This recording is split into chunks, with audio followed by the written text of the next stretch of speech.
There was a time in which one player was able to bring life back to the beautiful game. He played with joy, danced with the ball, and made the world fall in love with football again.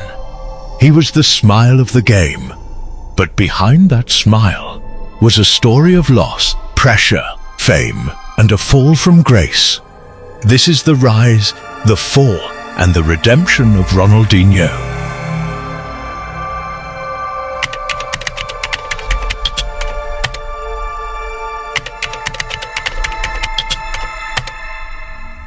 Ronaldinho was born in Porto Alegre, Brazil, in 1980.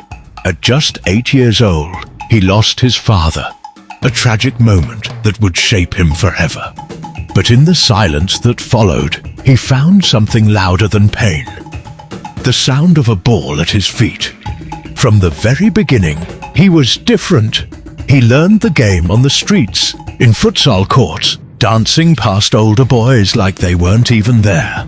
By the time he was 30, he scored 23 goals in a single youth match. The world was about to meet its next magician.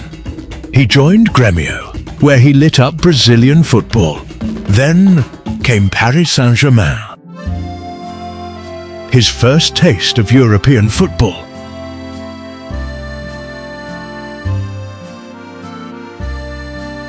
And though he dazzled, France was only the warm-up. The real magic would come in Spain. In 2003, FC Barcelona took a gamble. They signed a smiling Brazilian with more flair than discipline and gave him the keys to a broken team. What followed was a football revolution.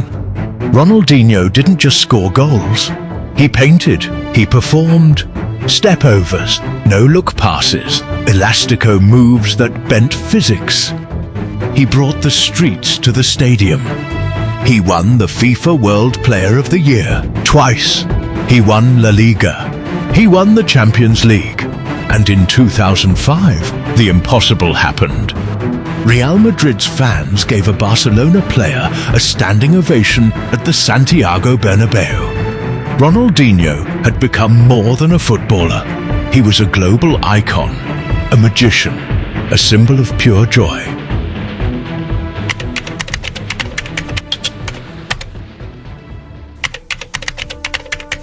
But magic sometimes disappears. The nights out grew longer. The training sessions grew shorter. The hunger that once made him unstoppable began to fade. Injuries came while whispers grew louder. His love for the party began to eclipse his love for the game. When Pep Guardiola arrived at Barcelona, he made a decision. The team needed structure, focus, commitment. There was no longer room for Ronaldinho. He left quietly. At Milan, he showed flashes of brilliance, but they were only flashes. He gave moments of joy, but the magic no longer lasted the full 90 minutes. In 2020, headlines shocked the world. Ronaldinho, once the most loved man in football, was arrested in Paraguay for using a fake passport. He spent more than 5 months in custody, but even behind bars, he smiled. He played football. He won a prison tournament. He cooked meals with inmates, laughed with guards, and signed autographs. Because no matter where he was, Ronaldinho remained who he always was, a man in love with the game. He didn't care for stats, or records, or golden boots. Ronaldinho didn't chase numbers. He played to smile, to dance, to remind us why we love football in the first place. To this day, millions of kids wear his name on their back, not because he was perfect, but because he was joyful and real. He was human. Ronaldinho rose to the top. He fell hard, and in the end, he found peace, not in the trophies, but in the moments.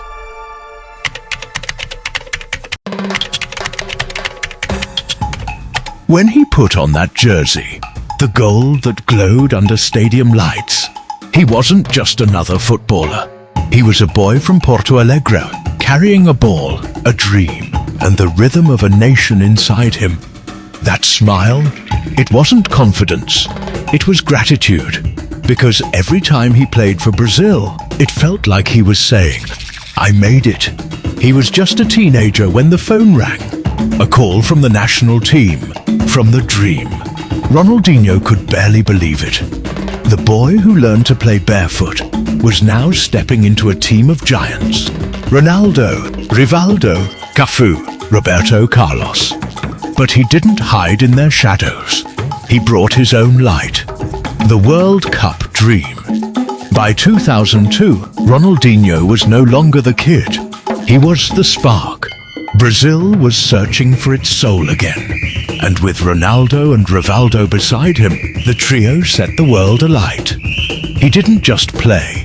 He improvised. He painted with the ball. Every touch had intention, not to humiliate, but to celebrate. Then came the moment that defined him. England, Yokohama, 40 yards out. Quarter-final. Tension in the air. A free kick so far out, it looked like a pass.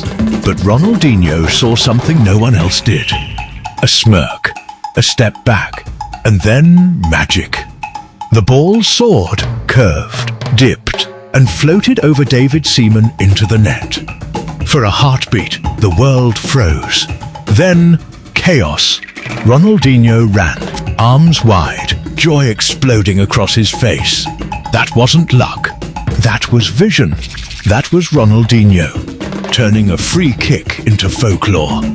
That goal was more than a moment. It was a message. Brazil is back, and with them, joy had returned to football. But fame, it's heavy. And when you live your life smiling, people forget how much it costs to keep that smile.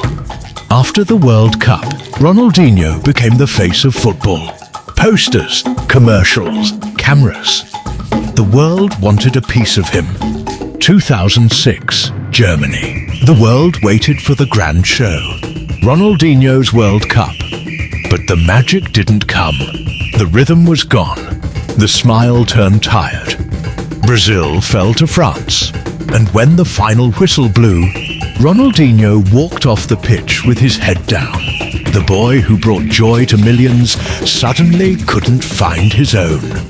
He would play again for Brazil, sometimes brilliant, sometimes forgotten, but he was no longer chasing trophies. He was chasing moments. Because for Ronaldinho, football was never about numbers. It was about feeling. He inspired a new generation. Kids who wore the number 10 and dreamed not of scoring, but of smiling while doing it. Because Ronaldinho didn't just play for Brazil, he became Brazil. He reminded Brazil who they were. The samba, the magic, the joy, and for a few golden years, the world danced to his rhythm. They said the magic was gone, that Ronaldinho was finished. But magic doesn't fade. It only waits to be rediscovered. In 2012, he returned home to Brazil, to Atlético Mineiro, a club with heart, faith, and a dream. And there, the smile returned. He played with less speed, more soul. Every touch whispered experience. Every pass carried joy. And in 2013, he led Atlético Mineiro to glory. Copa Libertadores champions. When the final whistle blew, Ronaldinho smiled through tears. He wasn't the young magician anymore. He was a man reborn. He didn't just win a trophy, he won himself back. The rise, the fall, the redemption. That was Ronaldinho.